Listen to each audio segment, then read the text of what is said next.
Yeah. Karma. I'm back at it.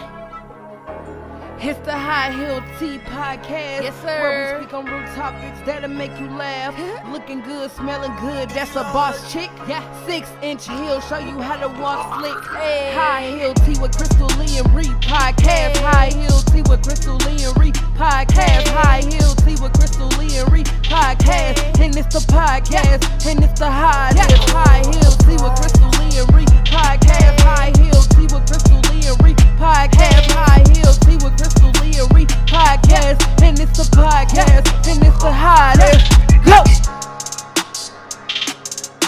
Hey, welcome back to the High Heels and Tea Podcast. I'm Crystal Lee. This is Rihanna. And y'all, today we are joined by a boss babe. Her name is Dacia Polk. Hey, Dacia. Give us some real quick deets about you. About me. Yes. So, yes. I am Everything Dacia. Dacia, better known as Innergy. I'm a mom, a entrepreneur, businesswoman. I am a philanthropist, an artist, creative, curator, producer, designer. To my many hats, my many names, but better known as Innergy because I'm kind of like energy and everything, everywhere. Yes. Okay. So, that was dope.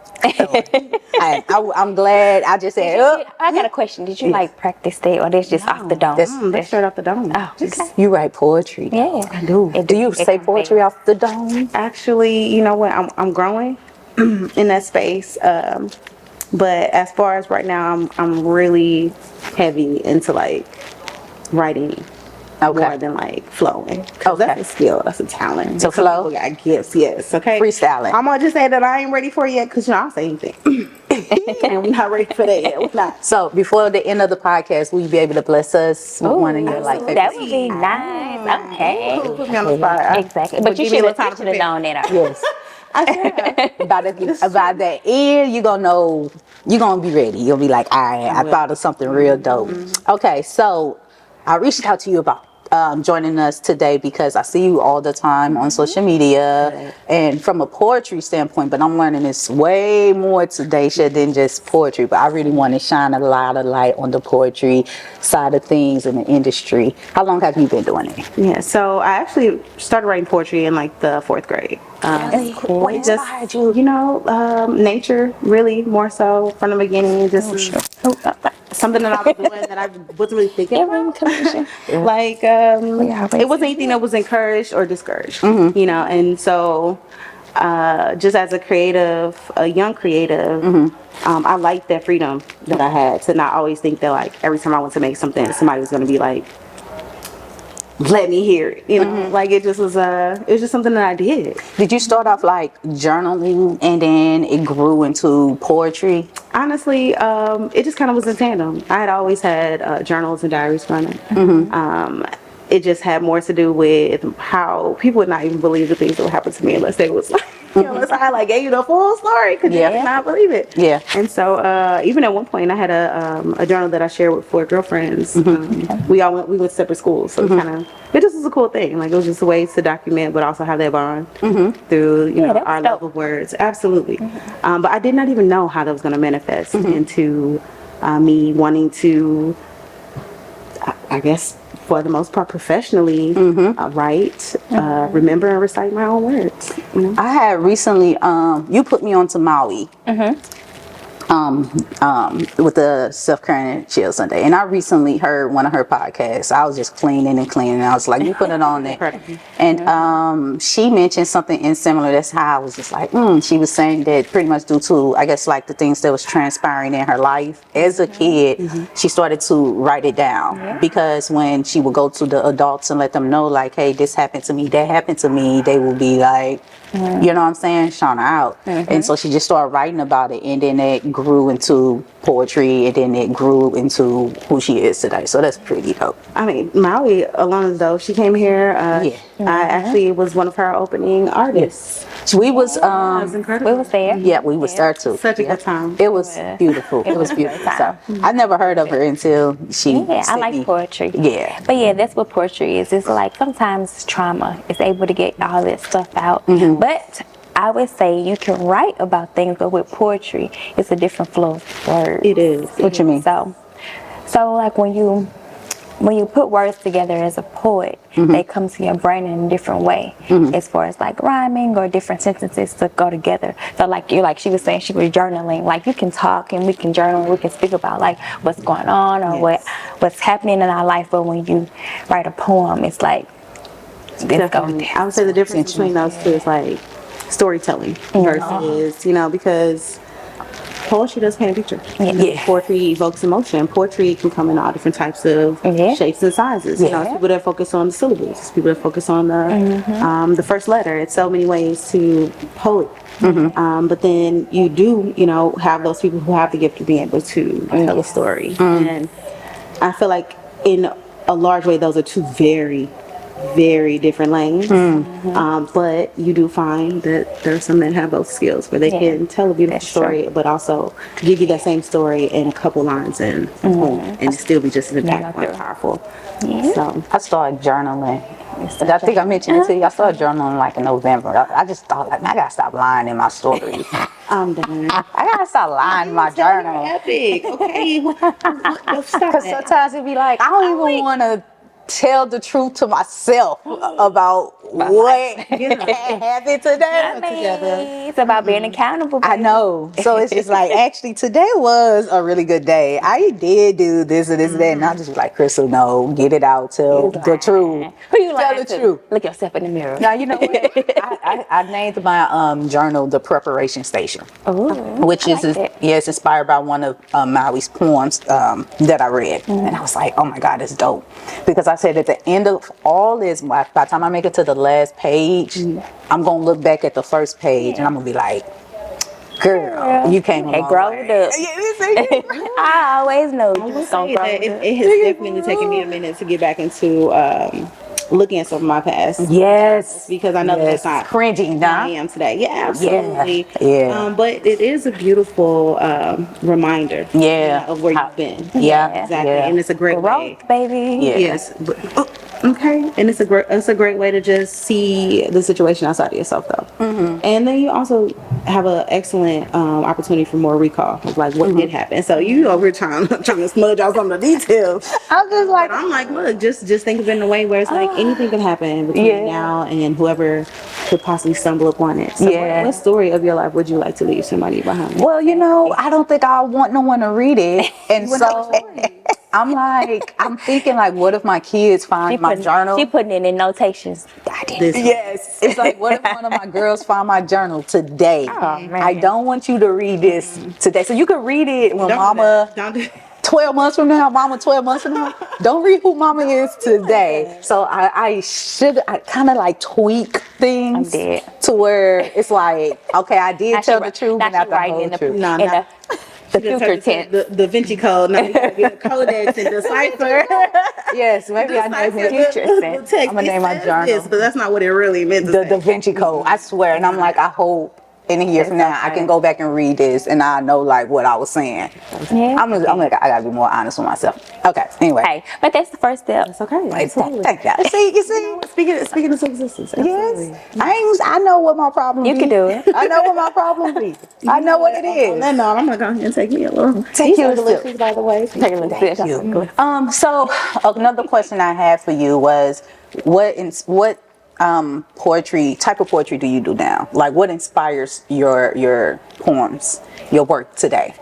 Well, is it like relationships? Is it like you said, you started from nature? What inspires your poetry today? So that's a great question, actually. So if you ever heard me perform, I do have pieces that speak to literally any category.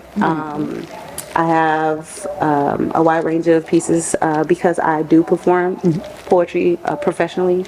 I also work custom. So I get people who come to me and want me to create pieces around a certain type of vibe or for a person in particular. And so what I do love is my overall love of words because oftentimes my poetry is not always specific to me. Yes. But in kind of veggie backing off what you were talking about as far as being more truthful with yourself. I don't think that I'm not truthful. I just don't think I put as much of myself into my pieces. There we go. Yeah, that's what it is in my journal. Which is what I would like. Which is what I would Make like it to sound see better for her. this year. Mostly because everyone has a story, and Yes. there's a beautiful poet Yes. who recently just got on the scene. I want to say she's been on the scene for about 2 or 3 years now. Her name's Tracy Stanton. She goes by T Spirit, and I saw her there's when- like she has this phrase. Her first book, Focus. it's called "Some Things Must Be Heard," and I feel like this is true. We have her book. Your time to shine. Yeah, I have some her things book. must be heard, right? So it's like, while I don't feel like I've been holding back, I do feel like this year people will be able to see more depth as it pertains to my pieces. T-Spirit. So what I was saying was, I was sharing with my daughter, I have her book. I went to see Obi West, who travels and does his poetry, and she opened up At with the Booth him. Museum. I was there too. We've been in the rooms. I just never met you in person, so I probably didn't see you a gazillion times. So smart. I had no idea. Most likely. Yes, I had no idea it was you. But to your point with her poetry, I mean, when she was talking, it instantly, like her first like 3 lines will bring tears to your eyes because she talking about her life unapologetically, and it's like, girl, that happened to you, but then it ends so beautiful. You know what I'm saying? So that's so dope. But her stories are just so. I think what makes her pieces so profound is that her story is not her own, because she speaks to so many women. And so it's not even just Make you feel it in your heart. Absolutely. I was like, So oh, that happened to me, but I want to cry. it just pulls you. It pulls you into the situation, but it also reminds you of people that you know who are dealing with things like what she's gone through. You know, and it's just it gets there. She goes there. Yeah. She don't leave no Yeah. she don't leave no corners unturned. She goes You be into like, give me some all of the- popcorn. Exactly. But I will say this: like when I first started out performing poetry, I was very aware of the type of poetry that was out there. Okay. And I didn't want to do what I would call a trauma bond. Yes. I didn't want to out the gate roll out with poetry that was just like hardcore, all of me, everything that I've been through, everything that I've seen. Like, Yes. and while there is definitely always going to be that real raw facet that I'm going to be able to represent, I think that starting with the wins, starting with the with the insights, the newfound perspective, the Celebrate positivity, exactly. So Like what's some new topics that you can really shine light on? Because I know for a fact, like when it comes to poetry, anything that's pertaining to relationships, but from a trauma bonding standpoint, or not solely from trauma bonding in a negative way, it could be inspired to be love standpoint. Like there are certain topics that instantly just going to captivate you. You know, what's something new that takes you out from like more of a stereotype of poetry style? She like, I mean, come on, she's throwing some good questions. I be journaling. I told you I like that. I don't be lying all the time to What you trying myself. to say? You tired of crying? No, I am. Okay. Yes. I'm not gonna lie. I read like at least a chapter before I do anything else type of person, had the time to myself, and I literally said a couple of days ago, I was like, I am so tired.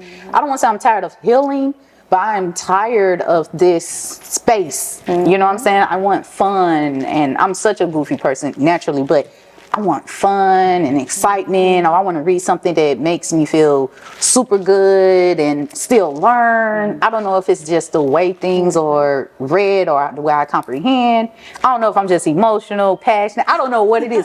I said, all right, It could be all of that. I'm tired of reading this. I want to read about getting money books now. Like I gotta put change these. your dynamic. I gotta So you gotta change your focus. Then you gotta gotta change get the stuff subject. that centers around those things. That's Yeah. gonna make you upbeat and uplifted and push more into you and more energy. You over there. Every morning, like, oh God. What they talking about right now? Lying to myself. You gotta be careful with that. You gotta be careful Yes. what you're feeding yourself, especially Yes. with the literature that you read. Matter of fact, at a point in time, I was heavy into erotic poetry. There's a young lady on the scene named Taylor Tales.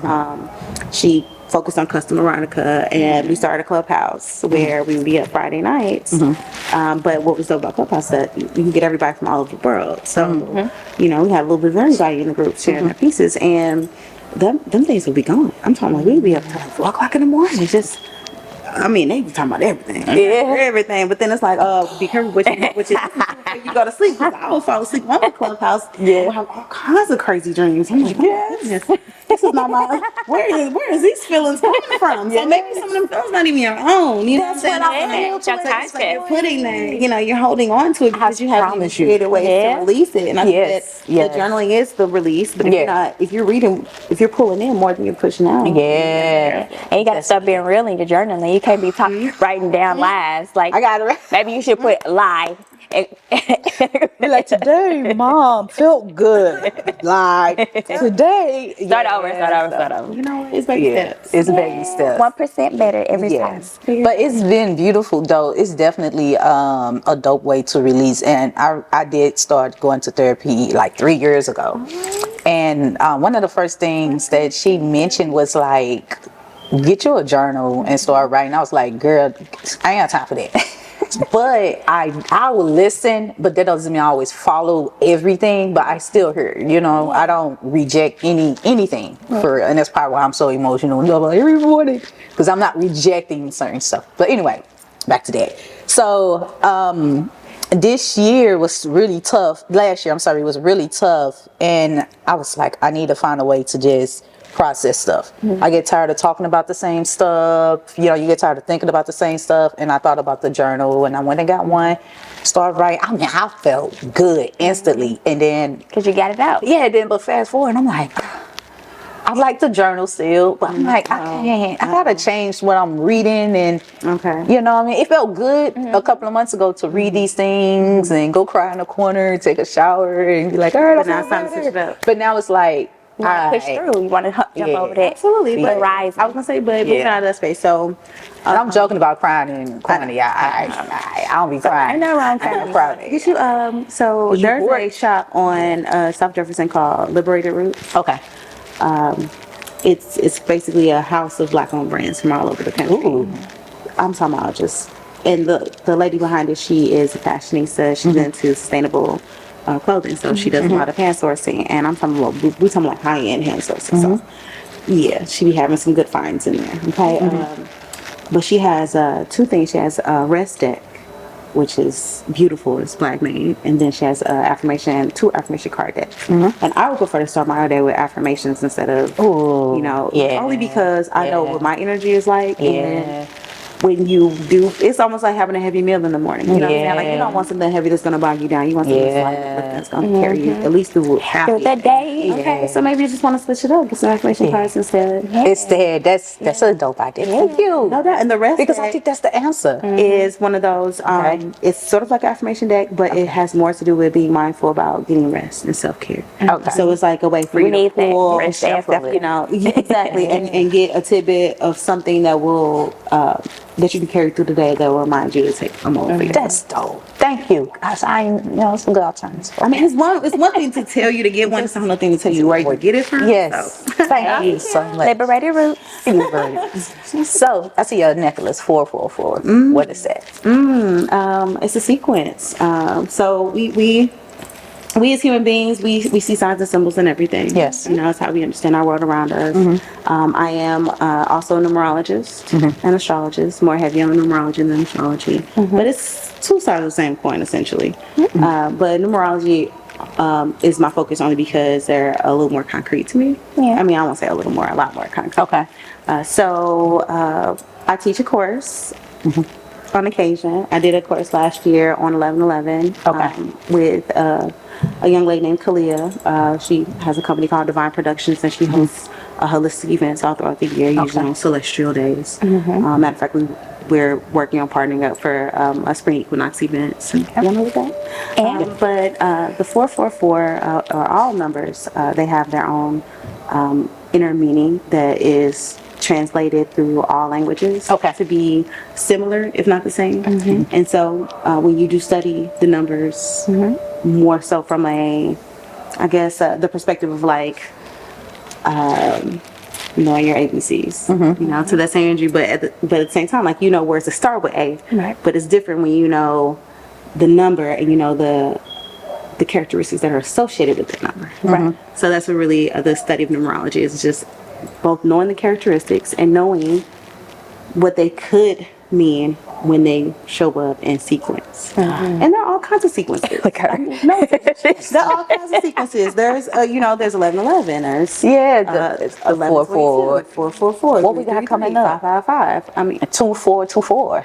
I mean, indeed, right? We came out of February 1, 2, 3 this year, right? We started off the new year. 1, 2, 3, 1, 2, 3. Yeah. And so, across, time, people have been able to make very accurate, I'll call them guesses, as to what the energy may be or what the influence of the numbers presence may mean. And it also can be refined down to the individual, because we all have our own numbers that represent us, that are exclusive to us. So as a neurologist, I go in and I explain to you very simply my techniques, because it's not difficult. It is really just a practice. Right.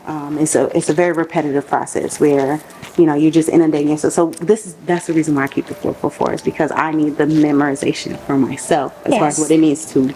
What does it mean to you? But because I am a teacher, I am very big also on knowing the people that I'm teaching, and I know for a fact that we're a very hands-on type of people, and we retain information better when we're able to do the research ourselves. So I'm going to challenge you ladies to read about this 444 and see. I'm writing my and think about me. And think about write it me. Whether the numbers resonate with me, or if they resonate more with you. Okay. She plays so much. I'm ready. So before we end that, I want you to shine light and attention on, you have an event coming up on February the 6th. I do. This episode will be released before the event, so you can definitely use it, Yeah, so this conversations are heavy on poetry. Yes. Poetry is a love of mine. Is definitely one of my major facets. I've become more well known on the St. Louis scene because I curate a event that happens weekly. This month we have been taking a pause to rest and reset, recalibrate. But February 6th we'll be back. Yes, the return of the vibes. Word Up open mic. It is live music, poetry, and comedy experience from some of the most talented artists in St. Louis, and we have so much talent. I'm gonna be there. It's incredible. So it is a weekly. So we start back up that Tuesday, and then we're vibing for the rest of the year. So I've been to several. It's a good vibe. We're going. It's not even just about be here? vibe. So y'all, it's really about I've been a lot of culture, times. community, I've been when it was uplifting creativity. Thank you. Exactly. And we have hopped around. We've hopped around to a couple different spaces, but we're still at Legacy Cafe, 5249 Delmar. Doors open at 7. Show starts at 8. Yeah, just like that. I'm gonna be there. I'm going to this. Tickets are on sale right now. Yeah. WORDUP.STL.com. Yes. All right. Poetry. What topic did you come up with? Yes. What piece are you gonna end us with? Okay. I'll give you something short and sweet. Is that cool? Short and sweet. Short and sweet. Is that cool? My little dream. Don't be making me cry now, because No, yeah. don't make me cry. Keep it light. You just said you need the good stuff. Exactly. Look at you already like Cry. My life is different now. Change for forever, change for the better, because you're here and you hear me. So that means you know more than anyone else around. I am on a cloud. I literally feel lighter than air, knowing that you're there for me. I could never lose you. And if I had to do this all over again, I would always choose you. For allowing me to believe impossible dreams, achieve unbelievable feats. I am everything I ever wanted to be with you. And that's my ode to poetry. That's about you. Poetry. Whew. Look at that, she gonna cry. I ain't get my makeup done to cry. Okay. With that being said, I feel like that was a poem to me about me. You know what I mean? Absolutely. I mean, we're all in sync together. Like on Niecy Dash, I would like to thank me. You know? Who else That's like That's what that kids sounds to thank Santa like. Claus during Christmas. It's like it don't make sense. I would like to thank me, but Indeed. that was dope. You've been super amazing, super insightful. But she's an amazing person very anyway. informative. I've This known is you for a my long very time. first time meeting her. Like I said, we're friends on social media, so I see stuff all the time. I'm big with poetry too, so I see it, and if I don't sit still and know that, I won't, captivate too much to it. But when we got ready to kick back with the High Heels and Tea podcast, because y'all know we've been away for a minute, got back to kick back, I was like, I write names down months in advance. So I'm super grateful. We're super grateful that you was able to come and bless our platform. Appreciate you. And make sure y'all support her. Okay. February the 6th. Location again. 5249 Delmore. That's correct. Legacy Cafe. All right. Thank y'all for listening to the High Heels and Tea podcast.